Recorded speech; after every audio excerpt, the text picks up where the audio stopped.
I'm Reggie. That's Brian. This is R&B Talks. What's up, everybody? Hello. Reginald, Hello. I'd ask you how your week was. We already said that. That might be a little repetitive since this is a back-to-back episode. Yep, we're recording 2 in a row. Yeah, this is the first for us. 2 in a row, man. You know, next thing you know, it's 3 in a row. Next thing you know, we're checking in to get mental help. What are you diagnosed with? We talking to Mike a lot. Yeah, we can't stop. We're saying a lot of things, right? We're saying a lot of things. So, all right. So I'm going to ask a question. This is going to rabbit hole. But you are a cigar and pipe connoisseur, correct? I would say enthusiast. What would you... Okay, so you probably have 10 different cigars to choose from, right? Like you probably have like Cuban cigars and regular cigars and, you know, probably one that somebody gave you at a birthday party that's like smoking a twig. Okay, that's legit. What kind of cigar are you smoking and why did you pick that one? This is a 5 Vegas Series A. Okay. Which means... It's a Maduro... Oblongata. I forgot what the size for this one is called because they got like weird names for the sizes, but it's a medium to full bodied Maduro wrapped cigar. Okay, so why did you pick that one? Because I like it. All right, dude. I'm trying to polish you up as a cigar aficionado, and that's what you give me. Come on, man. Look. I like full flavors, but I don't want it to be overpowering. So there's some of them, like there's some cigars where it's just full, and it's like you like get halfway done with it, and you're just like, you know, I've kind of had enough. So for me, since I like a lot, I do want it to be like full bodied. The medium full is kind of like where I usually reside. I like the Maduro wrappers because they're a little sweeter, and I think that they usually, for me, I like that the sweet little ting it does on the front end and stuff. Well, I noticed when you lit that the smell has almost, and just because I don't have anything else to compare it to, almost like a, you know how when you smell tobacco, it's been pulled and it smells like tobacco, but when it's wet, it's got that sweet smell to it.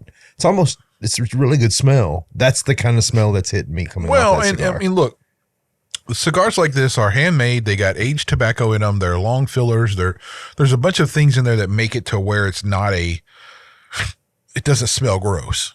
Now, people are going to not like cigars, fine, but I mean, it's a good quality cigar that's going to have good tobacco in it and everything. So yeah, you're kind of on point. Really. Okay, so just for everybody to know, I ask Reggie these questions at the beginning of episodes, and some of you may say, why doesn't Reggie ask you questions?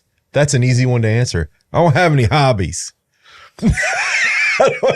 I'm not aficionadoing anything at this point other than being a husband and a dad and a personal trainer. If you want to ask me about physical dynamics, sure, but that's not very interesting.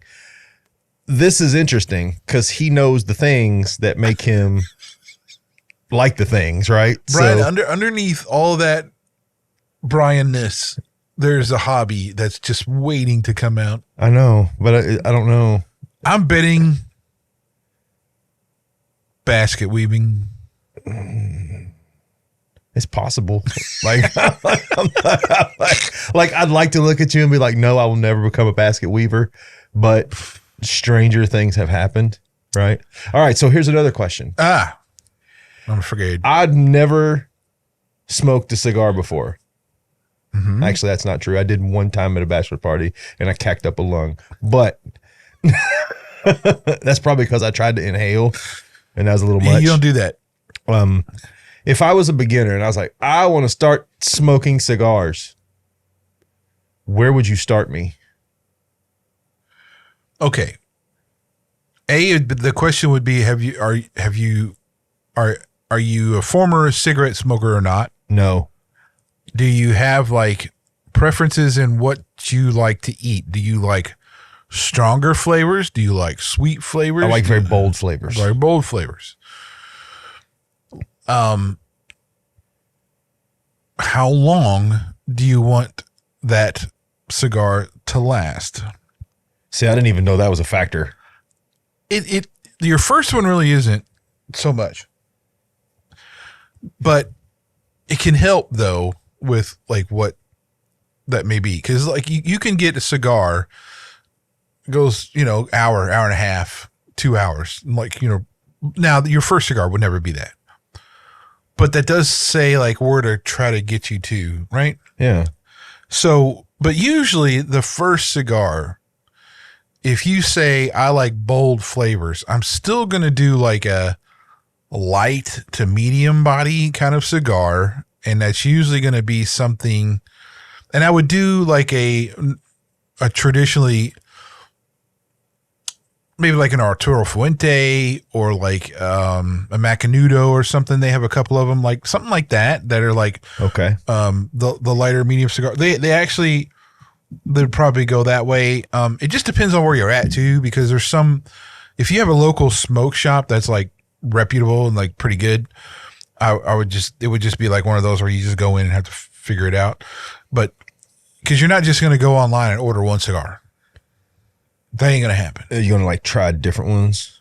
Yeah. I mean, if you enjoy that first one and then you want to try other ones.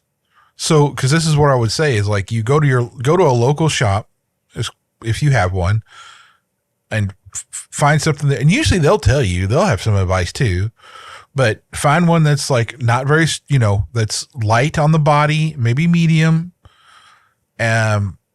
It doesn't have to be the world's greatest brand or anything like that, and focus on how to light it and not, how to really enjoy the actual like process of doing so more than the actual cigar. So like you light it with a wooden match. Yeah. I mean, you got a cedar, like they use cedar, chips a lot, right? Okay. They're like just little strips of cedar, and you light the cedar and then you light the cigar. I don't care. I can't tell a difference. Okay. To do that from just a lighter, use a lighter. You don't need to make it into something unless you enjoy the ritual of it. Yeah. But I mean, your first one, you're not going to know what ritual you like yet. So make it as easy as possible. Okay. But make sure you light it. And this goes into like doing a little research ahead of time. Okay. Cause there's a ton of videos online that say like how to light a cigar. Okay. So but what you're saying, I think I'm gleaning something out of this. Don't go to your local Gas and Go and get a box of Swisher Sweets. No. No. Come on. I mean, look, you're going to want, if you really want to know what a cigar is about, you need to have a real cigar. It's a handmade, the tobacco in it's really nice. It's kind of like that. You're not going to pay like $1.50 for get yourself like a $10, light to medium cigar that somebody has, like either the guys in the shop or a friend of yours knows and advise you do so. Okay. All right. That's not going to be my hobby because that's way too involved. I got to go ask all kinds I just want some. All right. You want to know what kind of hobby I want, Reggie? I want a Lego hobby. You just click that bad boy together and get to the end. No, you don't. No, you don't. You do not. I mean, I guess you could call working out a hobby. Yeah, I mean, you're going to want something that's like it changes your perspective and your mood and allows you to free up your mental space for something else. Huh. You're going to want a process. You're going to want something that's a little more involved. It seems maybe later. I'm right wise. now. I tell you. You know what I want? I need a job that lets me do hobbies, right? Like, I don't want a job that lets me do hobbies because I would never make any money because I would spend all my money on the hobby. That's not, dude. You know what? I do have a hobby. I collect shoes. Sure. That's a hobby. I did like tennis shoes and sweatpants and t-shirts. Like that is my thing. Like if somebody was to say, Brian, what is your thing? I'd be like, t-shirts, tennis shoes, and sweatpants. Man, I've seen people have a whole like room for their shoes. Well, I'm getting close. Like it's getting ridiculous. Like I may need to seek counseling. Like it's a little overboard. See, I don't get me wrong. I love shoes, but I just don't. There's not a lot of shoes that fit me really well. Let me quantify that to be a little tighter. Athletic shoes. Yeah. If you told me I was going to collect dress shoes, I'd probably throw rocks at you. Well, what I'm saying is I've known guys who collect Air Jordans, right? Yeah, but you can spend $6,000 on a pair of Oh, Jordans. I know. I ain't trying to spend $6,000 I'm on just some saying, I shoes. know what you mean. You know, I'm a collector of discount athletic shoes. Let's put it that way. But for me though, I'm like, I'm not going to buy a shoe that doesn't fit me. So like none of those like real collectible shoes work for me at all. Like I would never wear them. That's a fair statement. So right? why's the point in getting a damn That's a pair of fair shoes? statement. Yeah. Fair statement, Reg. Fair statement. All right, look. All right, so let's talk about what we're going to talk about today. Not Or are we yet. going to do something else? Not yet. You got some wisdom you're going to Well, on me. no. Throw it down on me. Because this is sort of in a long about way related, but the shooting in Maine. Oh, bruh. I know. I mean, we got to acknowledge that. Yeah. You know, I'm going to tell you something, man, that when all this went down, something that happened, and maybe it's overload for me because the whole Israel Hamas thing, I know. It's right on the cusp of that. the whole temperature of our country, the whole, I have an extraordinarily high level of disappointment in people right now. I'm with you. And this is another example, in my opinion, of somebody slipping through the cracks that probably should have been, kept an eye on. And now a whole bunch of people are dead. And what's the worst part for me, and this may sound selfish, and I know it does sound selfish, is that he's dead and he's not going to face the justice system for what he did, and he's not going to have to pay a price in the eyes of the people, that families that he literally probably destroyed or left permanent holes in. And I know he's probably getting his just dues right now. Yep. For sure. But for me to know that those people are never going to have closure and they're going to live with that pain for the rest of their lives, it just wears me out, man. It really does. It wears me out.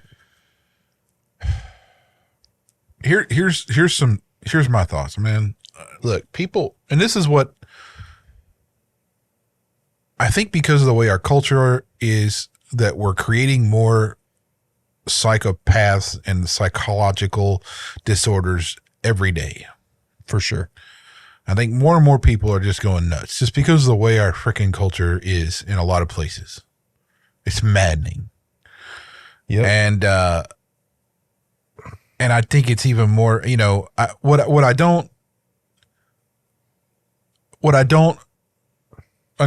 do understand. The reason why like red flag laws and stuff like that are a really bad idea is because they'll be used incorrectly and will be corrupted really easily, and for sure. You don't like somebody, you tell them they're being nutso, they'll come in and take away all their stuff. Yeah. Okay. Without really much investigation. No. But okay. In this instance though, this dude was literally nuts. Yeah. The reason why you can't do these, but that's the thing. Like in a culture and a system where things weren't politicized and like blown out of like proportion or used in a really bad way, you could have steps to take care of this kind of situation. But because we're not, because as soon as you put something on the books is like, hey, if you see somebody and they're like going to therapy for this or this or this, and then they can take such and such action, it's going to get freaking just abused to all hell. So my problem with all of this situation is that this guy blatantly was nuts. And he should have, he had all kinds of issues, and it wasn't taken care of because because our culture it's just not there to be able to do that kind of thing. Well, I think this speaks to, the mental health system, which my wife is very familiar with. Mental health is a real thing, right? Like, yeah. And I feel like it still carries the stigma that it carried back in the 50s and 60s and 70s where, we don't want to talk about that. Let's not, oh, crazy Uncle Larry. Let's not talk about, he's just unique. No, there are trigger behaviors that go on in people. There are symptomatic things that happen that let you know when someone is unstable. And to so desire to normalize their behavior that you would put the public at risk for anything like what happened. I mean, dude, well, just goes to show how far down the rabbit hole our society has gotten, right? I just think that like nowadays it's really more important than ever to like be armed yourself and to like be able to defend yourself. And I know that's scary. I'm totally with you. I know it's like, that's a whole nother level of responsibility. There's a whole nother level of cost and training and everything else. But, you want to take care of these kind of things when we've seen things in the past, like these events, they're cut short or not happen at all because of someone intervening. Not, you know what I mean? It doesn't, unfortunately, it's a good guy with the gun takes care of the bad guy with the gun. That sucks. It really does. But look, I'll say this scenario because this is the one I've given many times. Let's say you're in a department store, you're shopping with your family. Someone comes in with a weapon of some sort and is going down the aisles and is shooting people or stabbing people or whatever the case may be. You're trying to hide from that guy because you want to keep your family safe. You dial 911. The average response time of 911 in most situations is 10 minutes at least. Sometimes it's actually 20 minutes. So you're telling me that you want to wait 10 minutes. You don't have anything to defend yourself against this guy or girl, whatever, and you're just going to sit there and try to hide from this dude for 10 minutes. You have no way to defend yourself. He's going to come through and he's going to kill you and your family. Take that scenario, you're actually carrying a weapon that you know how to use. At least you have a way to fight back. At least you have a percentage chance of surviving that situation. That's all I'm saying. Like, and protecting your family. The police are, and they've been ruled this is what people don't understand. It was ruled by the court system that police officers don't have to risk their life for you. Yeah. They don't have to. That is not, look, if you're going to get whatever, they can step back and watch it happen. Yeah. That's okay. They can just cordon off the area, step back and watch it happen. Yeah. Yeah. So it's up to you to defend yourself and your family. And unfortunately, dude, we live in a society of humans who are messed up. Well, and I think this goes back to the debate between, gun enthusiasts and non-gun enthusiasts. I think that people who are anti-gun look at people who own guns as potentially dangerous. But yet, if somebody kicks your front door in, you're not going to call somebody with a squirt gun. No. You're going to call a police officer with a handgun. Now, that person kicks in the front door and I'm holding a loaded 12-gauge shotgun. I don't need to call different thing. Yeah. I don't need to call the police in that situation. And the thing about it is it's like, oh, the macho and you just want to shoot. No, I don't ever want to shoot anybody. Like, that is not even, if you took my top 1 million things I'd like to do before I leave this earth, shooting someone is not on that list. But I'm just going to be as blunt as I can be. If you're in my house with my family, you're done. Well, that's the thing, dude. I mean, like, you're defending. Okay, look. If someone is clearly coming in with, in a situation that is intent on violence, yep, you're not going to help the situation by just letting it go, letting him just go buck wild. No, right? I mean, it's you're going to have to counter that violent action with your own. Yeah, I hate that. Yeah, that sucks. But here's the reality of it. I would just say, look, I know people I understand this, like guns, this, but they're a tool. Yeah. There's no firearm on earth that has its own intelligence that can make its own mind up. It's whoever's using it uses it for whatever purpose. Choose to use yours for the protection of you and your family. Exactly. That's it. Well, and on top of that, when I tell people this all the time, and it's, oh man, if that gun wasn't there, that guy wouldn't. Okay, so you want to outlaw guns? All right. So what we're doing is we're outlawing things that can kill people, right? That's what we're doing. So now we have to outlaw hammers. Yeah, well, now we have to outlaw screwdrivers. Now we have to outlaw box cutters. Now we have to outlaw knives. More people die from falling off a ladder than they do. So and keep in mind the countries that have done this, Australia, UK, the rise in violent crime has been there. Yeah. Now they don't see, this is the problem with statistics and what they do. They'll misconstrue the statistics to say what they want. But if you qualify and define violent crime as, you know, a knife or even acid or whatever the case may be, it has increased when they've done this. Yeah. It's silly. But anyway, and the truth is, Reggie, if someone is intent on killing someone and they can't get a gun, they'll find a way. Dude, there was somebody that went through, I forgot what it was. It was China, I think, and stabbed 37 people or something like that. Yeah, I mean, the guy in France killed I don't know how many people with a truck.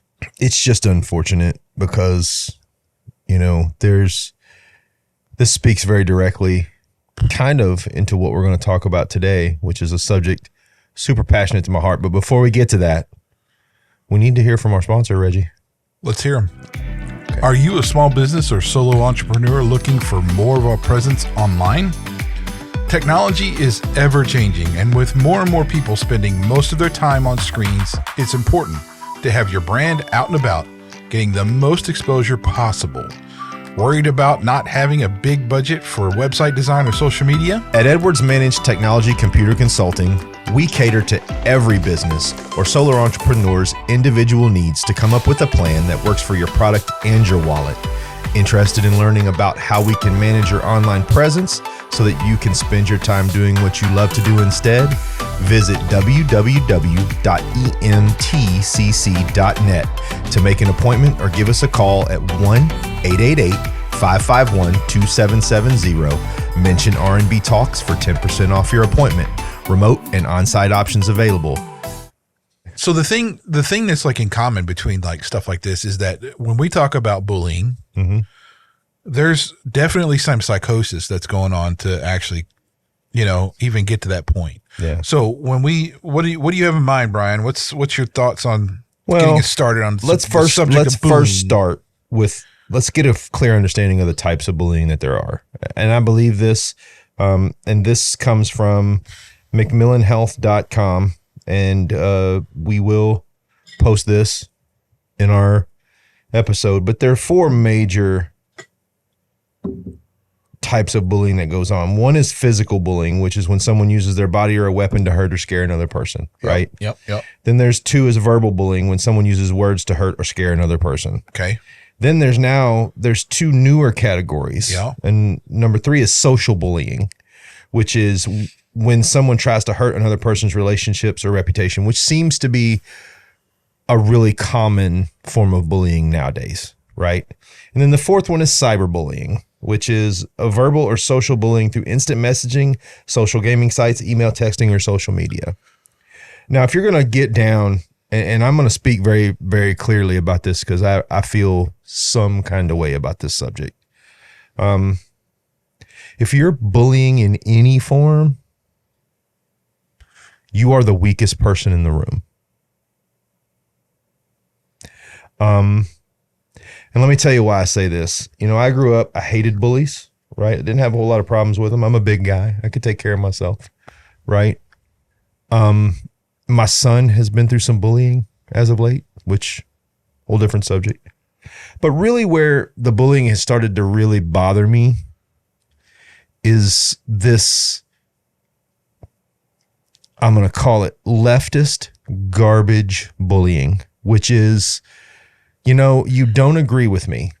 So instead of me doing my research and being able to have an intelligent debate, call it what you want, conversation, and actually prove my point, what I'm going to do is scream, shout, make false accusations, make up lies, and attack you in a way that is erratic and very frenetic. So people are going to assume by my level of alarm and how I'm talking that I'm right.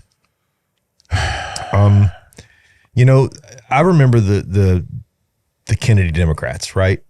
That I didn't agree with them, but they were livable, right? They understood that we were all trying to get to the same place, right? Kennedy Democrats wanted a better America, you know. Even the Democrats of the 80s when Reagan was in charge, you know, those Democrats were at least reasonable. But what we have right now is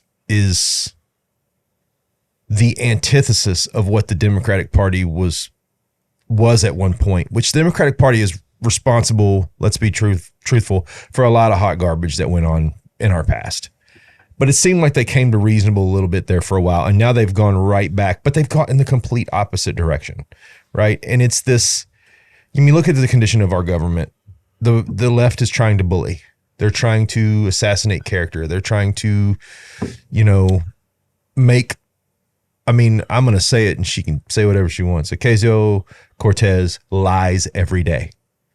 Like lies. Like she can factually be disproven in what she says. And unfortunately, that is their tactic.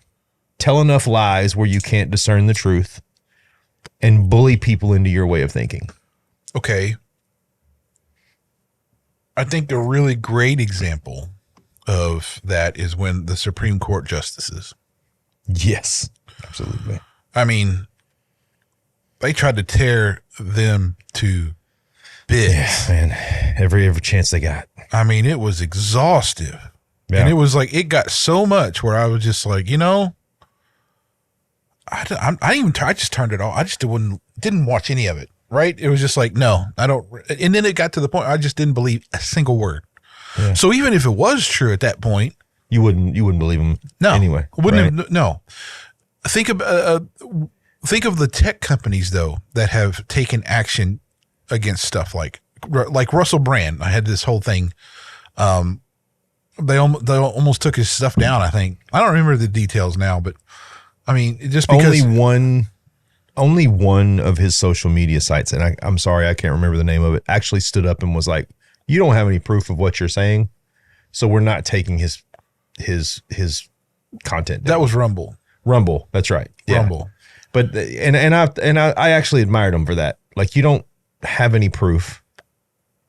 But this also goes back to that whole believe the victim regardless of the truth thing, right? So here's another example that I get tired of seeing is whenever there's a political speaker at a university and then there's a group of individuals that don't believe him, they like yell, scream, hold up signs, all that stuff while this guy or gal is trying to speak, just solely to interrupt and bully their way to prove a point that they do not have. Well, you know, when somebody asked me the other day, I was having this conversation, they said, well, how do you deal with a leftist bully? It's really actually simple. Ask them to quantify their argument. It's the easiest way for them to be quiet and go away. I mean, it's not just a left problem either, though. I will say that it's not just, but it's you have to admit that it's dominantly on the left. Well, I think it's dominantly on the left now because of the way our institutions and the way our media is. That, for sure. That's why it's predominantly that. I'm not going to say that's the only reason. I'm just going to say that's why we see it so much, is because you have institutions and that kind of thing that are fully on, like, way wicked to the left, right? Yeah, for sure. Right hand, way left. So there's left over there. Okay. My right and left got confused. Hey, I wasn't going to say anything. I was just watching. But I mean, you know, it is bullying.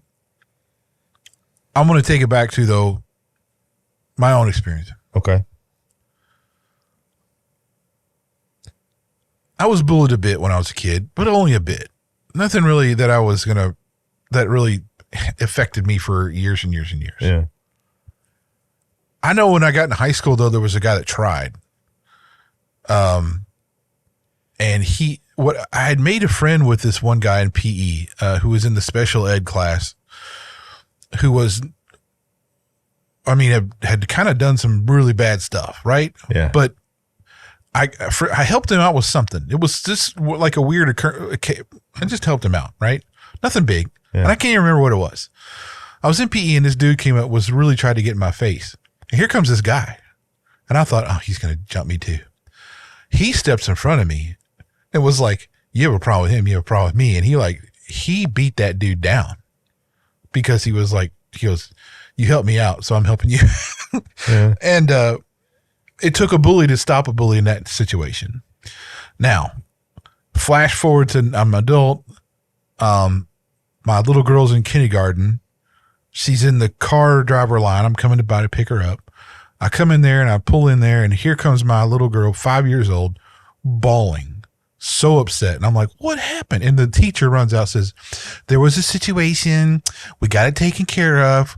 We're all good. She was so upset she couldn't even get her seatbelt on. So I pull into the parking lot and I'm like, I pull her out of the seat. I'm holding her. She's 5 years old, bawling her eyes out, so upset. And I don't, and I'm like, okay. And finally I get her to calm down enough. She goes, this little boy like hit me a bunch when I was in the car rider line because he tripped over my feet, and she went to bawling again. And you can imagine the look on my face at that moment. So what I wanted to do was go back. And I was going to do that. I turned purple. I'm sure I was, because I know I was seeing red. And I was just hell bent. I was going to fix that right then and right now. Not I was going to do anything to this kid. That's not it at all. But there was, I don't know. I just remember me being so mad. I don't know. I just about lost it. Right. And my kid was she's like, she told me, Daddy, I just need to go home. And that stopped it. Like, I was like, cause I just got back in the car. I made sure she was good. We went to get ice cream and I took her home. So the next day, the principal comes around, and I made sure I was the one when he come, cause he would walk down the line or whatever. And I made sure I was the one that picked her up. I was like, I told Julie, I got this.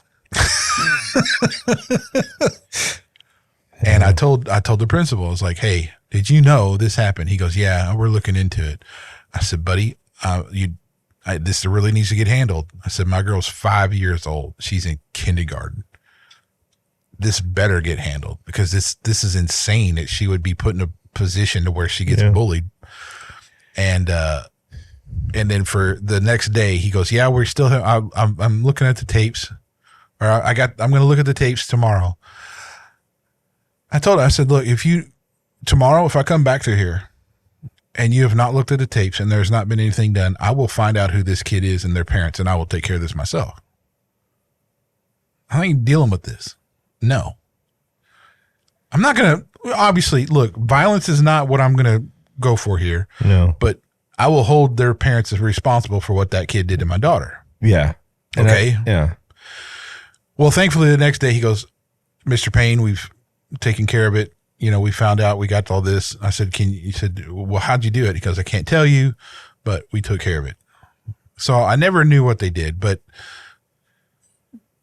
these are really young kids. Like, my daughter's 5. This kid was older, but can't be more than, 6 or 7 years old, probably. Yeah. I mean, and already having this kind of behavior, that really made me feel just like I wanted to see their parents even more.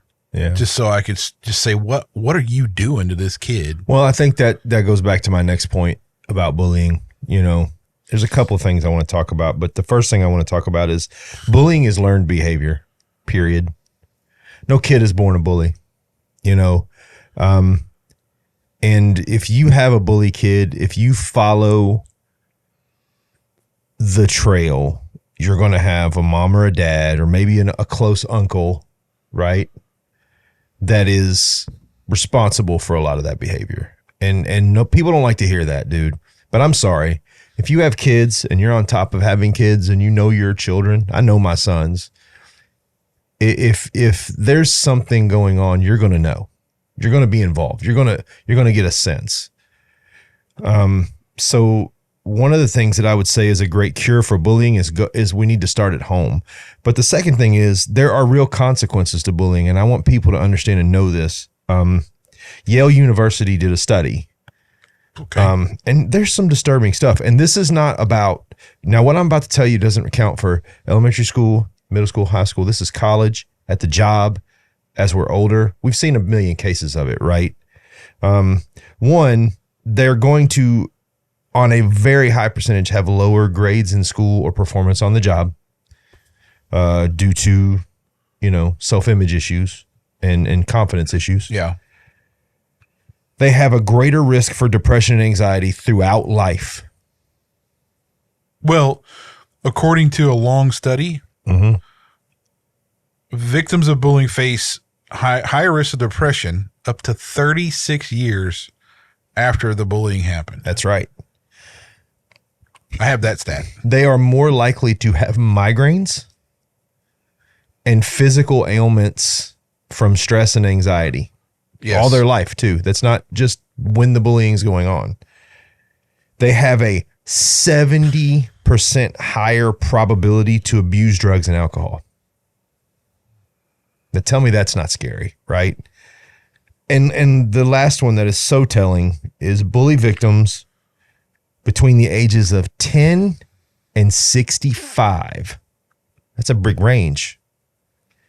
Are 2 to 9 times more likely to consider suicide than non-victims. Right. So I guess what I'm trying to get at here is bullying has a resonating effect throughout life, right? I mean, I was very lucky. I was very lucky as a kid. I was getting bullied by a kid in elementary school, and my grandfather, I walked up to the car door. My grandparents raised me pretty much, and he saw me getting bullied. And he said, he locked the car door and he rolled the window down about that much. And he only said one very short thing to me. He says, I raised you better than that. Go take care of that. And I knew exactly what that meant. And I went back and I probably screamed and swung and kicked. And I don't really remember what happened, right? But part of our culture nowadays is to appease the bully. I'm the go on up there and boop him in the snoot. Let him know that Okay, you bring up a really great subject, and that is how a bullying is taken care of and handled in today's culture. Right. So you've already said it's beyond this, but let's take our schools though, because the schools, we have you're locked in a classroom with a bunch of people, a bunch of little kids and everything else.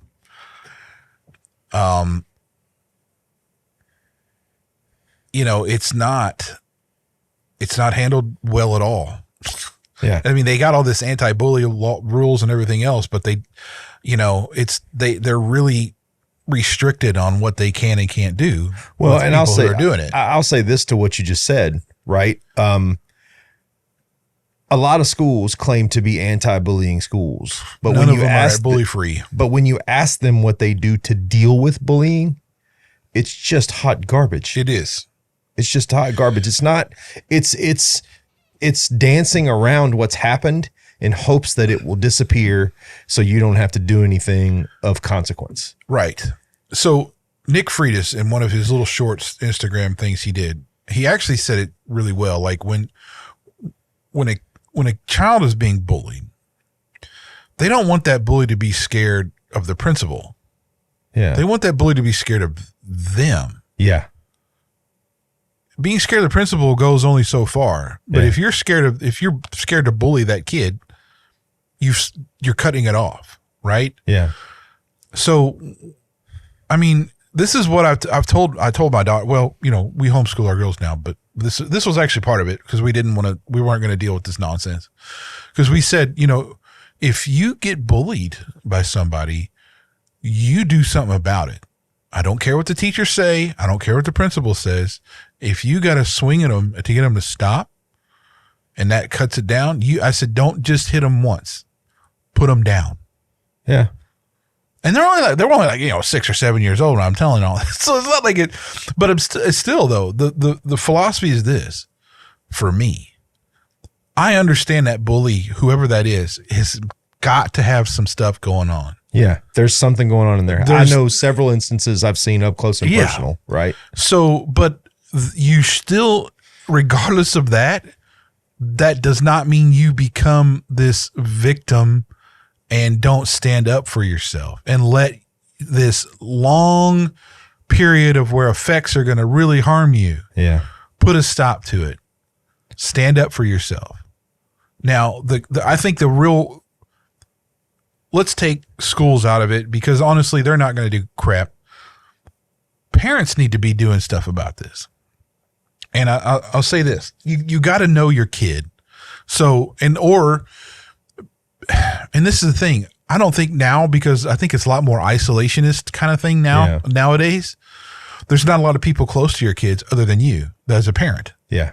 So if you're a bad parent, there's probably not very many people that know that your kid's being neglected or abused or whatever. Or you're being a bad parent means a lot of things, right? Like if you're setting the example of bullying, right? And even if you're not bullying your child, they idolize you. You are what their world is constructed on. So if you're bullying, they're going to follow in your footsteps. And again, let me state this very clear. And any bully that wants to have this conversation with me, I welcome this conversation. If you're a bully, you're a punk. Be a man or a woman. Stand up and understand that what you say has consequences. What you say, even if you're not a physical bully, you can hurt people. Words hurt, bro.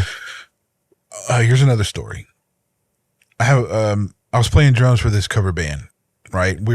I forgot where it was. We were out somewhere playing at a bar, and my guitar player at the time ran into this dude's brother, and apparently they got into it a little bit, and this other guy had been bullying his brother or something. And I'm not talking, I was in my 30s. This is not like, isn't like, kid child thing. This is like, we're grown adults now. And this guy is apparently harassing or doing something. And this dude was like full on, just comes at this guitar player. Like, I'm going to, he starts threatening and do all kind of stuff. And my guitar player was willing to do something, but he was not a big man at all. Like, and this guy was a large guy. I mean, he's a big fella. And this is when I was bodybuilding, doing all this other stuff. I was really fit. I mean, hell, I was playing in like a t-shirt because I could, as I looked pretty all right. Was afraid of that. And I just I stepped right in front of that guitar player. And I told that guy, I said, look, man, you don't leave right now. That's my guitar player. I got to play another set with this guy. So if you don't leave right now, I'll make sure he's fine and you're not. It's verbatim what I said. I still remember to this day because the look on his face, he started to challenge me. I said, bro, I'm being really serious right now. I'll put you through that door right now.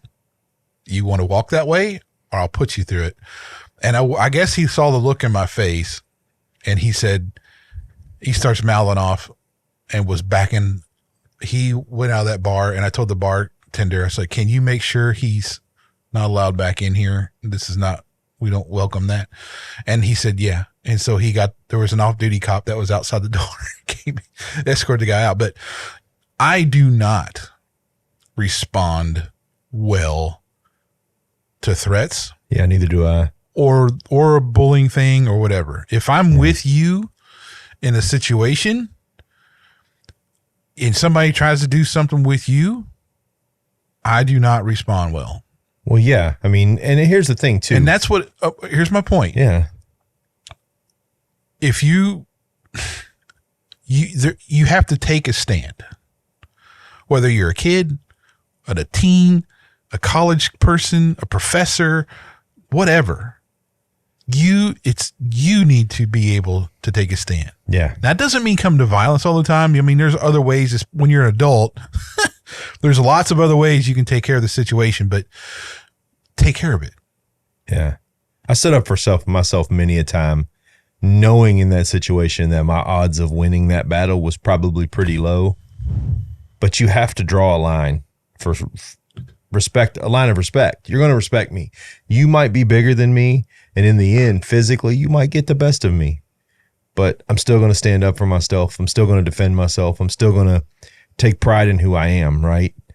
I think the biggest problem we have nowadays, though, is part of it is, as we were talking about the Michigan shooter, is this the physical and mental wear and tear of bullying can cause serious psychological issues, causing people to lash out in a way that, you know, you take the shootings in Colorado. I would be willing to bet that if we really broke that down, there's a whole timeline of verbal abuse, maybe physical abuse that went along with the Columbine shootings. That I'm not saying that they're a good reason, and I'll never justify that, because that was a tragedy of epic proportions. Like, I don't want anybody to walk away from this not knowing that I believe that what happened in Columbine was probably, in my opinion, one of the biggest American tragedies in history. But I think there are more factors that go into that than people know. But also, sometimes bullying gets attributed to too many things. Okay, your life is not a wreck just because you got bullied. Yeah, it's not. Okay, let's just make that really clear. It's not. If you're an adult and you were bullied when you're a kid or something or whatever, you need to get that resolved. But that's not the cause. You can't just keep blaming that for your issue. For sure. Okay? Yeah. I need to make that really clear. And let me be clear too, that I'm saying factor. I'm not saying cause, right? I'm saying it was probably a factor. Yeah. Oh, yeah. You know, of probably what would culminate into 1,000 factors, right? I know in the workplace, you mentioned workplace. Mm-hmm. It was funny that there was actually something called the Workplace Bullying Institute. There's an institute for everything, man. I know, but it was like, okay. You know there's an underwater basket weaving institute, right? I'm sure there is. They found that 30% of workers have directly dealt with bullying at the office, and 43.2% dealt with bullying while working remotely. Yeah. That's a lot of freaking people that feel like they're being bullied in some way. And I think now we need to differentiate as an adult, right? I think we need to differentiate between being overly sensitive and being bullied too. Yeah, that's where I was going. Because I looked at this and was like, well, what are they qualifying that as? Well, I mean, because, you know, this is really getting back to the point of like how certain ideas or ideologies are getting bullied. Yeah. Like, if you have a difference of opinion, you think you're getting bullied at that point. Yeah. And I'll say this, when you're in college, if all you see is that if somebody comes in with a different ideas and then they don't allow them to speak, or they get bullied while they're speaking, and that's what you think is the right way to deal with stuff, you're wrong. Yeah, absolutely. So this all this stuff kind of comes back into this whole thing. Like, okay, researchers found that 60% of U.S. students have been victims of cyberbullying. Yep. 30% higher than that of like playground bullying. Okay.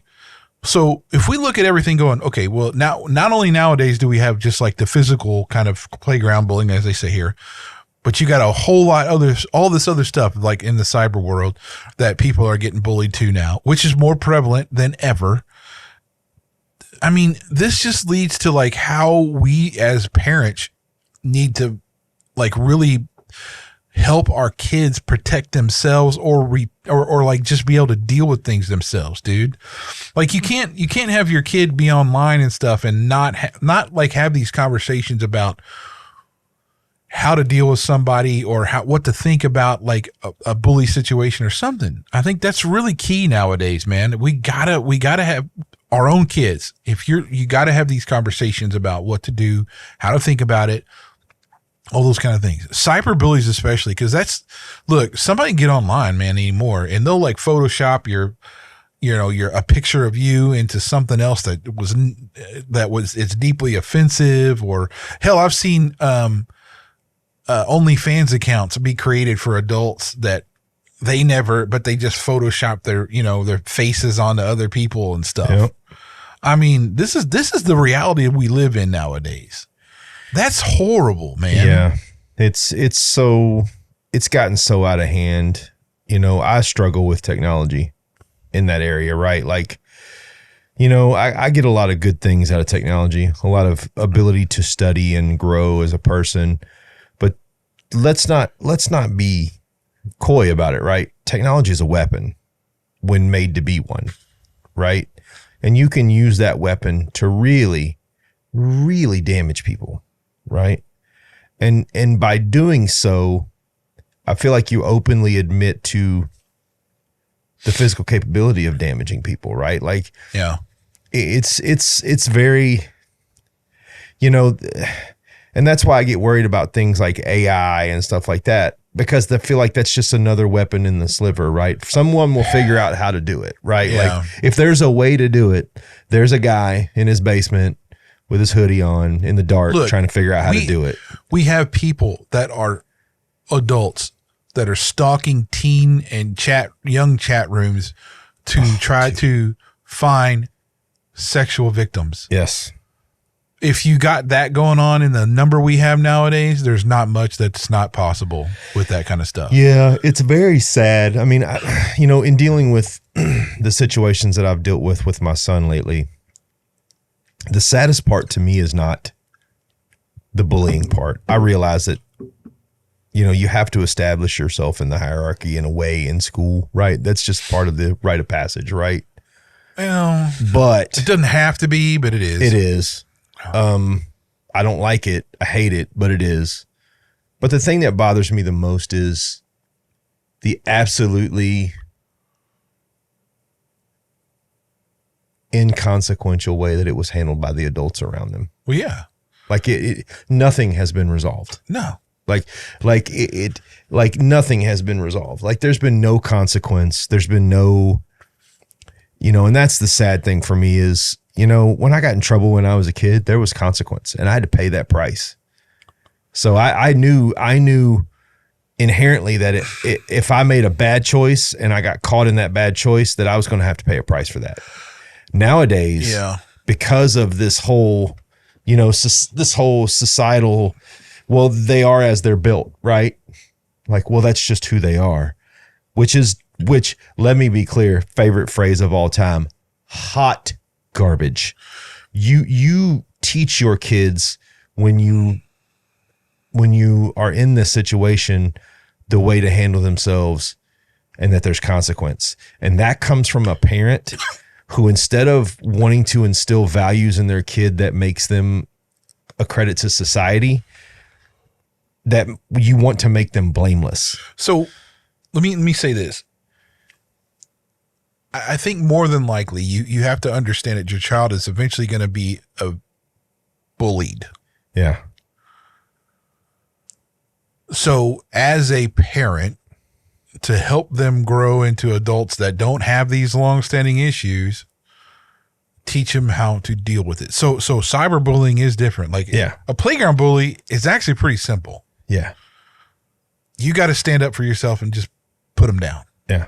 I mean, look, that sucks, but that, honestly, that's just kind of how it has to go. Yeah. They're meeting you at a physical level. You kind of have to rebuff that in a physical level. Yeah. Honestly, that's just kind of how that works. The cyberbullying and stuff, though, that's completely different. If you retaliate the same way that they're doing to you, now that's that goes to another level. Well, you're just perpetuating an already bad situation. Exactly. So what really the only way is to help your kids feel good about who they are as much as you can, and to help them understand when to be affected by something and when not to, when to let things go, when to not to. Yes. Because the idea here is that eventually, like, if your face gets photoshopped on top of something else or whatever, because I've seen, actually, the only reason why I say that, because I see that happen. you got to understand what that is. And it's a cry for help for somebody else. Well, and as parents too, you also need to remember that, when someone uses your son's or daughter's image, if they're a minor, without express written consent, that's a federal crime. Yeah. So you need to approach it as such. You need to get the authorities involved. Sure. Right. But you're not doing the same thing. Yeah, you're not doing the same thing, but you need to contact the authorities. You need to see an attorney. You need to say, hey, this is not okay. They are using my son or daughter's image without express written consent. And those parents, I hate to say it, man, but the parents need to be taught a lesson too. They do. But your relationship with your son or daughter is critical. They have to feel comfortable coming to you because they're going to feel weak. Yeah. They're going to feel powerless. Yeah. They're going to feel like they did something wrong.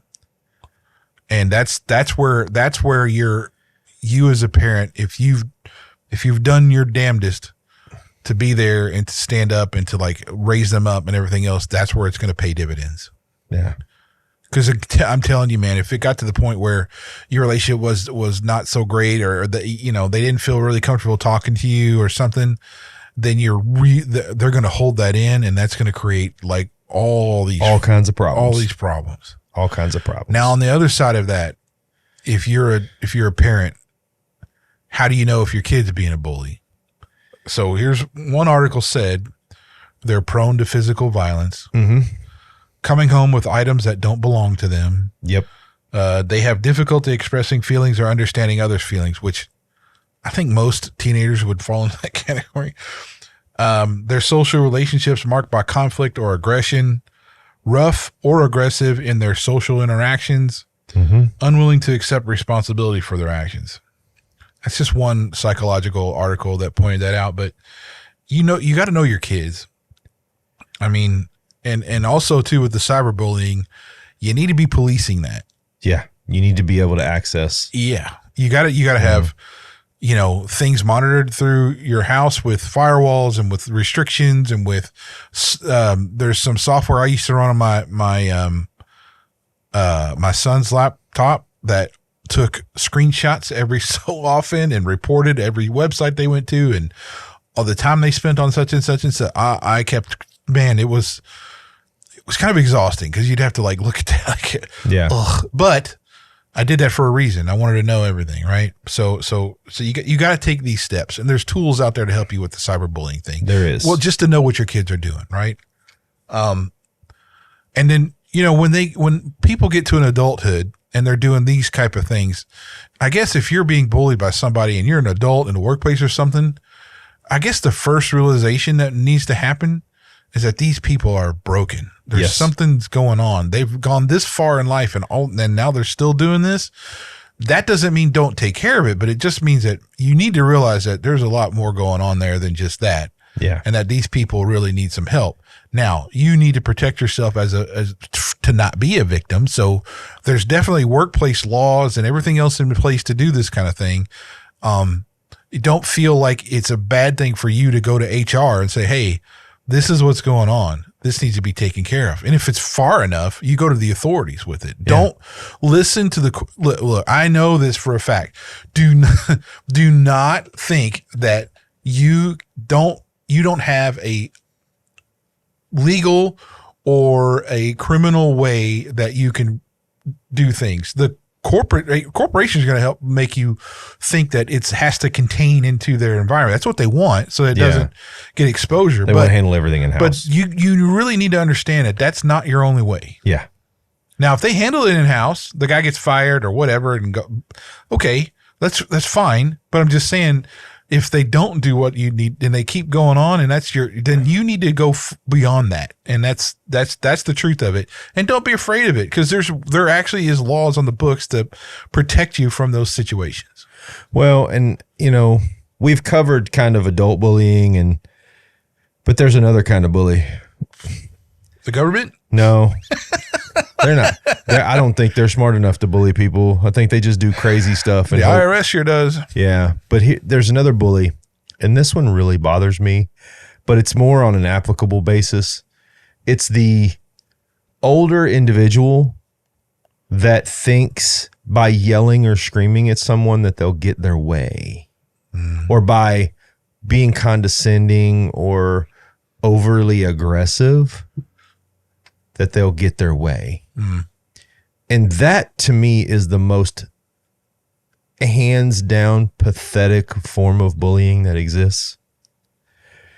You mean to tell me that you've hit your mid 50s and mid 60s and you have so poorly done life and so poorly attempted to harness the basic ability to negotiate situations and negotiate through things and show patience and kindness, that you think that gives you some kind of internal right to be crabby, mean, pissy, and rude to people. And to me, that is the most pathetic form of bullying, in the sense that you at this point should know better. I mean, look, I think everybody's got a God-given right to be an asshole. You know, I mean, everybody has a bad day. I know that too, but you know that person. I know. Like, dude, if you and I have ever had a tight situation where one of us have been like a douche for a second, we usually roll back to it and we're like, you know what, dude, I'm sorry I was a douche. I didn't mean to be a complete and utter. I know. I guess I'm just specifying. There is a line between being an asshole. I'm talking about the person that every time they go to the grocery store, they have to stop somebody and complain because they don't have something in stock, as if that 16-year-old stalker is capable of solving that problem. They have to gripe at the manager. They have to gripe at the cashier. They have to whine about everything. They have to lock down everybody else's day because they got to sit there and listen to them. Or, moreover, I am a member of this, and because I am a member of this, I feel I have the right to tell other people how to do life and be as rude and hostile as possible. Those are the ones I'm talking about. Well, like, dude, everybody has a day where they're not okay. Right? Sure. I mean, you and I could probably go back and talk about 20 of them right now if we thought about it. But I'm talking about that person that is consistently and repetitively just ridiculous. Well, there's more issues than that. Yeah. You haven't dealt with your stuff. Yeah. And I think I don't have any issue going to getting therapy for something. I know a lot of people do, but for me, it just seems like it's just another form of a doctor. Yeah. I mean, I get why you wouldn't want to open up, but if you're talking about somebody who's legally bound to keep your sessions private, like they'll get the license taken away and stuff if they don't, you know, I think you should feel like it's okay to go see. Yeah, you should be able to go talk about those things. Go talk about stuff. But here's the thing I don't understand, right? I feel like you're long enough down the road to kind of reflectively look at the relationships that you had in life. People don't do that, bro. Like for me, like I made a conscious decision, I want to say 3 to 4 years ago, where I was no longer going to invest in relationships that didn't invest back, right? Can't pour out all the time, right? There has to be some pour back in. And in doing so, I realized that several of the relationships that existed in my life, I wasn't being bullied in the relationship, but they were bullies. And that's where the drama came from. Yeah. I'm going to lean into people, and then I'm going to come to you and be like, I can't believe. And for me, there's got to be a point in your existence where you look back and go, man, none of my relationships work out. Nobody likes me. See but that's the problem. That I think you're just saying what it needs to happen. Yeah. You know, we have to have points of self-reflection somewhere along the way. But they somehow manage to miss those points of self-reflection, right? But I mean, you're not going to solve it if you don't. Yeah. You know, you're either going to get in real big trouble because of something you did. Yeah. Or you're just going to wind up being a very lonely human being. Yeah. I mean, that's just it. If you find yourself in a situation, I mean, this goes back to just like where, being self-reflective often is a great thing. Everyone should do that. But, if you can't deal with that, then that's what I mean. It's probably goes beyond just a reflective moment. It goes into like, you got some stuff, going on, Hurt people, man. That's the way it works. Yes. Right. Yeah. But this goes back though. Okay. People you can solve. Yeah. Okay. People can get help if they want it. People can help themselves being bullied. Yeah. There's avenues for this thing, for those type of situations, criminal or otherwise. We have to understand though too that we're in a environment where our culture is allowing certain types of bullying to happen because of ideological differences or whatever the case may be. So I guess the kind of conclusion here is that you can, as a parent, you definitely can affect and influence and make sure your child is either not a bully, or when they are bullied, they handle it, or you help them handle it. Okay. When they get older, if you've done your job as a parent, they'll hopefully not be affected as much as some of the others, or they go to somewhere to have it dealt with. So it's perfectly okay for anybody to go get therapy. That is totally okay. Most insurance companies have psychiatry built into the policies. Use it. If you haven't look, I'll even say this. If you haven't seen a therapist in like a long time, go see one. Yeah. Just use one of your visits that you have on your thing. Check under the hood, man. Just go check it out. Just say, hey, I'm just here because I don't know. But at the end of the day, you gotta take ownership of yourself. Yeah. You gotta do that. And also too, if you're able, help those that can't help themselves. Yeah. Look, there's plenty of people I know, whether because of fear or it's just a lack of self-esteem or something, they won't do this. Be a friend, be a good brother or sister, go just be there for them. Help them out. Yeah. Well, that you said that is great because everything I tie to the Bible. So let's tie this to the Bible. Let's do it. 1 Corinthians 13:5. Love does not behave rudely, does not seek its own, is not provoked, does not keep a record of wrongs. Proverbs 19:11. Good sense makes one slow to anger, and it is his glory to overlook an offense. James 1:19. Swift to hear, slow to speak, slow to anger. All right, so guys, now that let me tell you what the Bible says to do about bullying. And I go to Matthew because, of course, a lot of wisdom in Matthew, but Matthew 5:44. But I say to you, love your enemies, bless those who curse you, do good to those who hate you, and pray for those who spitefully use and persecute you. So, if I were to give any advice on how to deal with a bully in the sense of, especially an adult bully, pray for him, man. Talk to him, try to find resolve in the situation, right? It may not occur, but I'm always one to talk first, right? What's going on? How did we get here? How do you, we got to love our enemies, man, because we're required to love everybody. Now nowhere in the Bible does it say allow yourself to be abused, right? Yes. Nowhere in the Bible does it say, well, Jesus so spoke, let yourself be abused. Everybody loves that one that's like turn the other cheek, right? Mm-hmm. That's if somebody's saying something. Yeah. Trying to be offensive towards you or whatever. Yeah. Let that go. That should have no effect on you. However, that does not actually mean a physical slap, physical action. Defend yourself. Yeah. You're fully authorized by the biblical text to defend yourself. Yeah. Stand up for yourself. So there's that. I mean, no, I mean. Now that doesn't mean, let's be clear.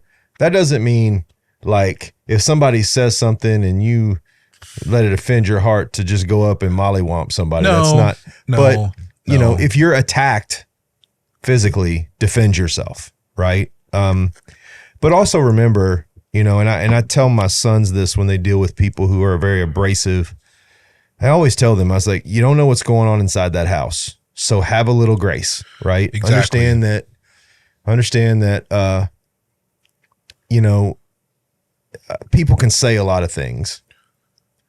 Words have no power unless you give them power, right? I mean, I will just go back to what the Jocko Willink and Jordan Peterson interview. Mm-hmm. Be dangerous, but be disciplined. That's right. Have it. It does you no good to not be able to be capable of violence. Yeah. But be disciplined to keep it. You have to have a monster under the hood. Yeah. There's no virtue in weakness at all. No. Right. But not everybody's going to be my frame. Yeah. Not everybody's going to. It's just, look, you're not. And that's okay. But you still need to stand up for yourself. Yeah. Doesn't matter. I mean, and to be clear, when I say there's no virtue in weakness, weak men in the general sense don't accomplish much. No. Right. So, and by weakness, I mean weak of will, weak of motivation. Like you can be weak of a lot of things. Chain the beast up, but know when to take the lock off. Right. Like now, that's the key. Oh. I just thought of this. Okay. There was a big thing that happened not that long ago with a delivery driver and like a YouTube guy who does pranks. Yeah. I don't know if you saw this or not. No, I haven't. This goes to this bullying thing though, really well. I got to find it again too. But delivery driver was at like Popeye's Chicken or something in a mall. Yeah. Was picking up an order to go take somewhere. And this guy on YouTube does these pranks where he like has his phone and says like, puts in your face. Oh, this is the dude that got shot. Yes. Yes. I absolutely know what you're talking about. I watched that video. Right. And so this guy is like up in his face and there's two of them, right? Yeah. And so this delivery driver pulls out his gun and just shoots him. Yeah. Right? Yep. They ruled that not guilty. As they should have. Self-defense, stand your ground. That's what it was, right? Yeah. But that was a guy getting bullied by two dudes on some stupid prank thing. Yeah. And he wasn't going to take it. Now, I'm not, whoa, on everybody who says I think that you should shoot people for. No. But there's he had enough. He took action. You asked him, he in the video, he verbally asked them to leave him alone. More than once. Multiple times. And look, man, here's the way I see that. I can't believe I just thought of that, though. It's perfect for this. Don't start no business, won't be no business, right? I mean, like, let me ask you, I mean, do you think at all on any level that it is good common sense to walk up to a man that you do not know? You do not know his mental state. You do not know what he is carrying on him. You do not know what his temperament is, and to begin assailing him verbally and thinking that it's funny, and then you get shot and you're shocked? You're just a moron. I just wonder, like, I don't know this guy's stuff. Yeah. Like, he's had to have been, like, assaulted many times. Yeah. I can't imagine, or maybe he just doesn't approach people who are, like, because he's a big guy. Maybe he doesn't approach bigger guys. I don't know. Maybe he doesn't do that. Maybe he actually deliberately goes to, like, people who he sees as, like, smaller or something. Smaller in stature. Yeah. Maybe. I mean, but even then, there's a guy, he's way smaller than this 6'5" dude. And he's got a means to defend himself. This bully doesn't know that, does all this nonsense and gets shot because he was an idiot. Yeah. You got what you got. Yeah. I mean, Chalk it up to ignorance, man. I know, but I mean, that's a great example. I mean, well, okay, I shouldn't say great example because really no one wants to shoot anybody, but I'm just saying, like, bullying led to a consequence that was pretty immediate. Yeah. And especially in today's day and time. Yeah. I mean, look, if you got all these crazy people running around, I'm telling you, more and more people are carrying weapons. Yeah. Well, there's a guy in Britain. He was interviewed on Piers Morgan Live. And he was arrested and prosecuted like pretty severely because he had a whole Instagram thing where he would go around and just play these just like the worst kind of pranks on people, like telling people their relatives were dead and doing stuff and thinking that this was funny. And he has a felony criminal record. He's being prosecuted by the government. I mean, you gotta listen, bullies. Smear campaigns go both ways, man. Like you go out there and you hit the wrong dude, you do the wrong thing, you could wind up with lifelong consequences for one dumb action. And let me just say that if you are thinking about doing anything like that, understand that I've known some people who do not look intimidating. Yeah. But they will mess you up. Yeah. I mean, I know a couple, man, more than a few who weren't very big. They don't look very unassuming. Very people. unassuming dudes. Gold dudes though, man. But let me tell you something. Brothers. They will tear you. They don't need a gun. Yeah. They will tear you up. Yeah. So that's the thing. Eventually a bully runs into another guy who's not going to take that stuff. And it doesn't really matter what they look like. They're going to take care of business. All right. So let's put ourselves in the other shoes. Okay. All right, Reggie, I'm going to propose something to you. You're a bully. And your instant reaction to anything you don't like is to intimidate people. Okay. What do you think you would need to do in order to change that behavior? If you were, let's say you're at that crossroads and you're like, hey, you know, I'm obvious this isn't really working that well. What would you think would be the beginning of the avenue for change if you were in that situation? It really depends, dude. And I'll tell you this, because if it's something I haven't dealt with, I don't realize I have a problem with. Yeah. Then it's going to take getting shot. Yeah.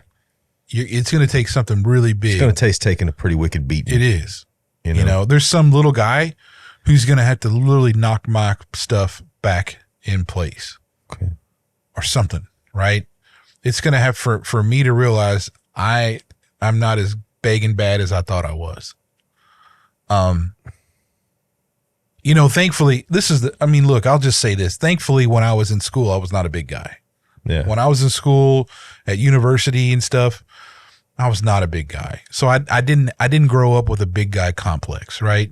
Mm-hmm. So now that I don't carry around the big guy complex.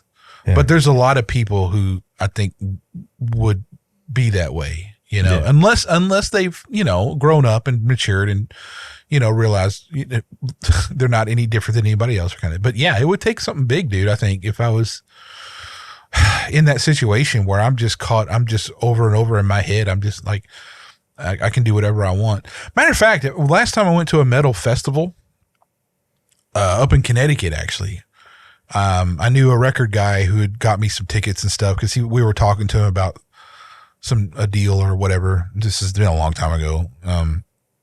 And I went to this. I vowed I would never go to a metal show again because there was like at least a dozen times where I about got into a physical confrontation because there were so many of these other people that thought they were just. And I find that any kind of metal show, there's hyper aggressive males. It is, but most of the time though, if you go see like an actual real metal show, most of the people are actually awesome, great. Yeah. But if you go to a festival though, where in the summer when there's a bunch of dudes running around just drinking beer and running around with their shirt off and all this stuff. Bro, that unleashes a whole different animal. And it's something else. I know my buddy though. I had a real great friend of mine, right? He went to, I forgot what show, and this guy was like rammed into his wife, knocked her down. So so my buddy said, whoa, you can't do that. And so the guy started mouthing off to him. My buddy is 6'8", played on the line for Ball State University. 400 pounds, huge man. And this guy just turned around and started mouthing off and doing everything. Obviously didn't understand what he was doing. Yeah. My buddy just whops him one. And I mean, dude was done, donezo. Like just walk, and then my buddy just walks away with his wife. Now, there, obviously, there's a consequence that was immediate. Yeah. You know, messing with the wrong dude. Yeah. But that's hilarious though that somebody would do that to my buddy of mine because he's. Well, I mean, he's not so, like when I was a kid, if you had a beef with somebody, y'all went out back and punched each other a little bit, and then you either went your separate ways and it died, or you laughed and shook hands after it was over. Well, I had one fight when I was in school. I mean, it was one guy who was picking on me. He kept picking on me, kept picking on me. He was older than me. He was bigger than me. And I was playing clarinet. So I had my little clarinet case. We were going out to the hallway. He smacks me in the head with this stupid book and then puts me up against the wall. So I just dropped my clarinet case and I freaking beat him. I didn't, you know, I don't even remember because it was over really quick. It was like one of those things where somebody broke us up like really fast, but I never got into a thing with that dude ever again. Never. Because I stood up for myself and took care of it. Right. And that's all I had to do. I didn't get in trouble. I had to stay home one day, but I got to make up all my work because my mom came in and told the principal that he will be able to make up everything he misses. I understand it's a requirement for him to miss school after a fight, but so I had a parent that stood up for me too. Yeah. And that guy got suspended for like 3 freaking days. And that's something else. Stand up for your kids. Yes. Stand up for your kids. You know, don't let them take that. Don't, you know, I will always tell my sons, you know, don't listen, right? Like a lot of what they say is just, honestly, it's just unoriginal. It's just the same garbage that everybody else has said. But as parents, our job is to absolutely on every level protect our children. And that includes from schoolyard bullies. That includes, and if that means you got to get in contact with some parents, like you said, if you got to connect to some people and be like, hey, you need to know that this is a live enough situation where I, as an adult, have chosen to go past the school system and directly to you as a parent, and we need to deal with this, that's okay. Because that parent is obviously not aware that their child is engaging in this behavior. So you need to make them aware. And you need to make them aware that someone knows. And you need to make them aware that you're not the person that's going to sit there and just ignore it. I had a semi-scary situation with my son where I had to go to see a adult. And I was pretty hot. And there was some strong words said. And I don't know, man. There's so many times, I guess, where you just have to stand up. And it is scary. Look, dude, it doesn't matter how big you are. It doesn't matter how much you know. Going to confront somebody is not it's not an easy thing to do. No, it takes a lot of heart, a lot of courage. You really have to be courageous and understand what you're doing. That, you know, things could go really bad. Somebody could get hurt, man. Yeah. I mean, even you. But it's more important for you to be there for your kid or yourself or whatever than, you know. Yeah. Now, obviously, don't get into death, like a life-threatening situation. But, you know. But stand up. I mean, that's the whole point here. Yeah. I mean, and I, again, I'm not like, go find their parent and do to them. No. But stand up and be like, hey, I see this. I'm aware of it. I'm actually now hyper aware of it because I'm now talking to you. So you need to get your kid under control or this could have legal consequences, right? You need to understand though, this is critical. And I'm telling you from experience, you're walking onto someone else's property. Yeah, absolutely. So you're easily could be trespassing. That's true. You're going to confront somebody who is probably not going to respond well to what you're saying. And it's that conversation is likely not going to go good, right? Yeah. So just I've been there, and I'll just preface that by saying, I know it's not. Look, that's really like a last. You really need to use that because that is a dangerous situation. Yeah, you're walking into a lot of unknowns. You are. So if you can prepare for some of it, but not all of it, you're definitely going to be in a situation where it could easily legally be turned into your fault.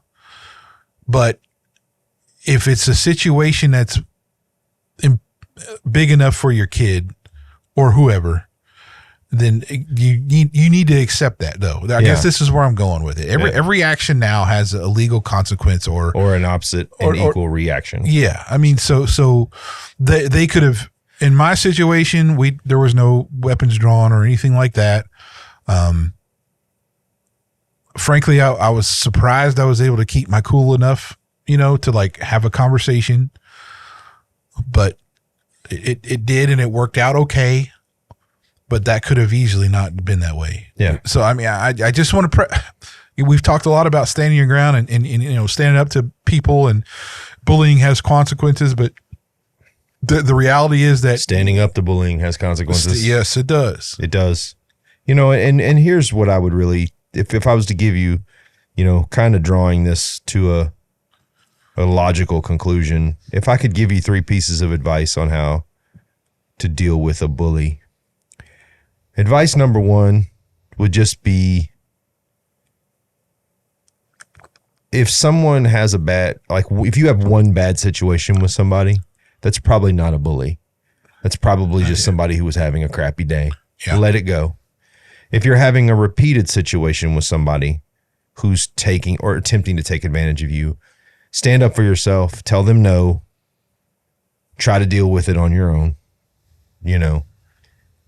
But if it continues to a point of abuse, take the avenue that is best for you to handle that, whether that's a legal avenue or maybe you think you can have a conversation with them. I don't know. Honestly, I've dealt with a couple of bullies in my life, but I've not had that many interactions with bullies in the sense of me having an issue. It was usually one of my friends being bullied, and I had to go step in over there. But just understand and know that, you have to properly recognize the situation, right? Like sometimes especially with our very sensitive far left individuals, just because somebody doesn't like what you do or say, and they give an opposing opinion, that's not a bully. That does not make, right? You're not a bully because you don't think the way someone else thinks. There's definitely lines that you have to cross to become a bully. So just really be aware of the situation. Don't take a single encounter unless it's a full on assault, right? Don't take a single encounter as, oh, this is a bully, right? All right, well, this guy was obviously had something stuck up his rear today. Let's see what happens tomorrow. Now, if it comes back tomorrow and the same thing happens, and then the next day and the same thing happens, you have a pattern, right? It's a pattern of behavior. And now you got a bully. But always, I know in the situation I'm talking about the person getting bullied, but just have a cool head, right? Don't assume that someone is a bully because of a single interaction, right? And also recognize that words don't have power unless you give them power. But anyway, what I'm saying is just keep a cool head, right? It's easy to get emotional when you feel like someone is doing you wrong. And you rightfully so. That's a hard thing. But that initial reaction shouldn't be what you base everything off of, right? Gather information, make sure it's a pattern, and then approach it with whatever gusto necessary at that point, right? Like whether that's a stern conversation or y'all got to go out back and knuckle crack each other for 10 minutes, whatever that winds up being. I don't know what that is, but keep a cool head in the beginning, right? Because a lot of people cry bully over some ridiculous stuff, right? Well, yeah. Like if I'm sure there are things that Reggie and I don't agree on, but I'm not going to like paint Reggie to be a bully because he has a differing opinion than me. That's just not the way it works. Oh, but I mean, I wouldn't even care if you did because it wouldn't really matter. Yeah, that's the same thing with me. Okay. Whatever. All right. Okay. Thanks, man. Okay. Appreciate you. But anyway, Reggie, you have any closing thoughts on this one? We're good. And I do want to give out a word of encouragement. If you are being bullied and you feel helpless in the situation, please reach out to someone. Reach out to a parent, a teacher, someone at your church, someone who can be an advocate for you, right? Because you have a right not to live in terror. And if you're an adult, you're being bullied, same thing. Exactly. Take care of yourself. You have a right to care about yourself enough not to allow people to take advantage of you. And there's ways to handle it. So just, if you're being bullied, don't stand for it. Whether that's going as a kid, going to a principal or a teacher or a parent, or as an adult going to HR or wherever you got to go, stand up for yourself. Make it clear that this is not a pattern that you're willing to be a part of. So that way, when the next bully comes and looks at what the last bully did, that bully is far less likely. It's just don't feel like you're weak because you need help. Yeah. Look, everybody needs help. I mean, yeah, I know that's a thing. I get it. I do. But I'm just especially saying, as men. Yeah, I mean, but we all have points in our life where we need help. I mean, that's why having some close people that are confidence is almost required anymore. But yeah. Yep. All right, guys, have a good night. Please like us on Facebook. Check out Instagram, Snap, Twitter, dislike, whatever subscribe. It is we might have. Hate me, love me. Hate us, love us. We want you to interact with us. That's what we want. Sounds like a desperate ploy, but I'm saying it anyway. We want interaction.